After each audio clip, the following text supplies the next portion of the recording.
Hey, Stipe, so let me ask you about this then. What about boxing? You ever thought about boxing? Have people I would talked love to you to about box. that? I Yeah. would love to box. If the chance I could, fight Joshua or Fury or something like that, would be great. I think that'd be awesome. I know these are tough calls, but listen, I think I can find a way. Always do.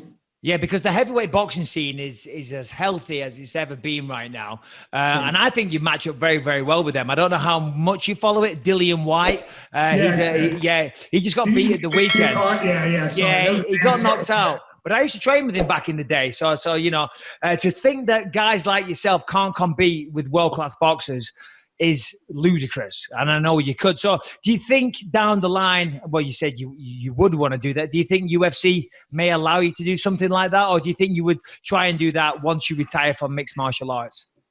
Yeah, I don't know. I would love, to do it somehow, sooner the better, of course.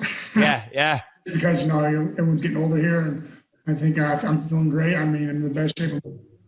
I feel great.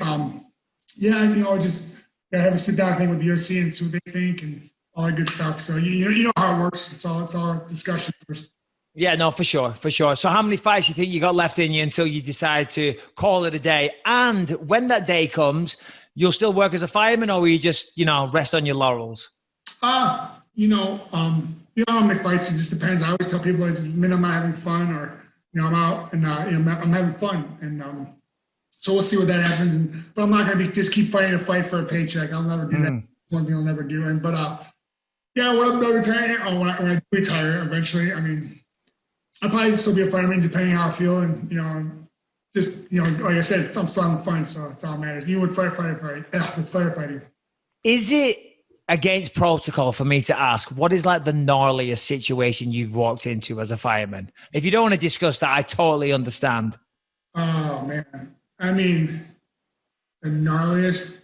You get man, it's crazy because you walk in on DOA is dead on arrival. So people can be there for a couple of days, so they're all spotted and it's terrible. Oh God. I didn't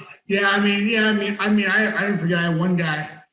They're like an old windmill, a bunch of old dudes, and they're like chainsaw to the leg. I'm like, oh, this is gonna be crazy, So the guy's like, it's my arm, and the guy's literally just sitting with this it was like 12 inches to the bone. He cut himself, but he's like not even in pain though. He's like, it's crazy. I cut myself. I'm like, Jesus, that's terrible. And so patch it up, and they're like, hey, dude, we're gonna have to get an IV on you because your blood pressure's a little low and you're a little bit older. Just want to make sure that you're good. He's like, that's gonna hurt. I'm like, bro, 12-inch gash across your arm from a chain, And it was all good, but you get some here and there. The NVAs are pretty bad.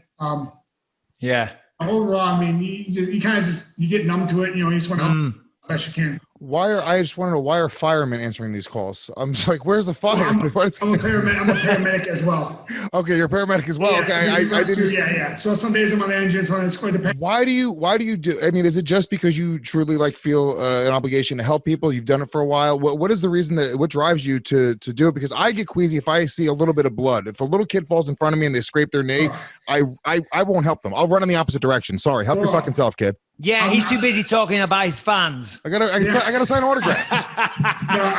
What's funny is you saying that.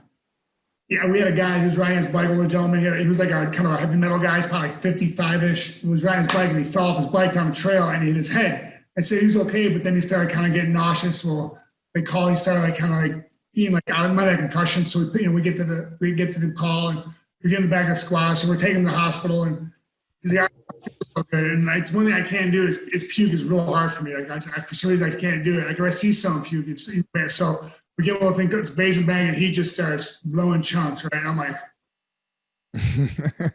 like staring at him, I can't stop. And then he moves it, and he has a big beard, and there's puke on his beard.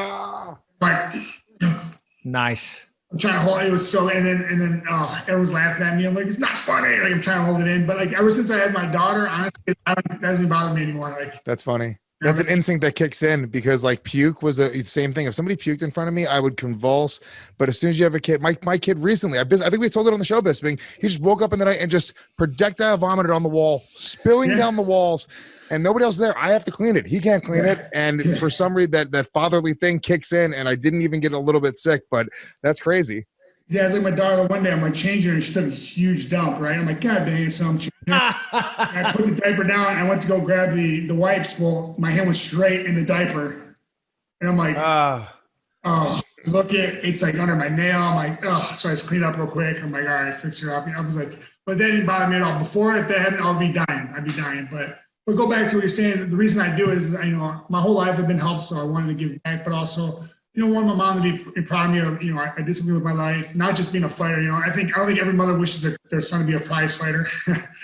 So I think when I was just like, look, I did something, I worked hard to get something, and I did it myself, and I appreciate everything you've done for me, and this is what I'm doing with my life. Because fighting, you don't know what could happen. Like you get slip in a banana peel and you're done. Anything can happen. So it's always good to have something to fall back on.